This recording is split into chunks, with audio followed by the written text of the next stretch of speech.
Hello viewers, ఈరోజు నేను మీకు అలసంద వడ ఎలా చేసుకోవాలో చెప్తున్నానండి. దీనికి నేను ఒక కప్పు అలసందలు తీసుకొని ఒక 6 అవర్స్ సోక్ చేసుకొని ఉంచానండి. తర్వాత వాష్ చేసుకొని ఒక మిక్సీ జార్లోకి ఒక 2 చిల్లీలు, ఒక చిన్న అల్లం ముక్క, ఒక ఆనియన్, కొంచెం జీలకర్ర, రుచికి సరిపడా సాల్ట్, కొంచెం చిల్లీ పౌడర్ వేసి బాగా మిక్సీ చేసుకున్నానండి. తర్వాత దానిలోకి కొంచెం కరివేపాకు కట్ చేసి వేసుకున్నాను. తర్వాత ఆయిల్ హీట్ చేసుకొని కొంచెం పోర్షన్స్తో వడలాగా వేసుకుంటున్నానండి. తర్వాత దాన్ని బాగా ఫ్రై అవ్వాలండి. వడల్ని అటు ఇటు 2 సైడ్లు బాగా ఫ్రై అవ్వనియండి.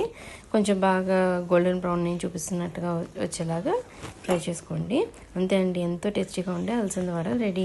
మీకు నచ్చితే సబ్స్క్రైబ్ చేసుకోండి.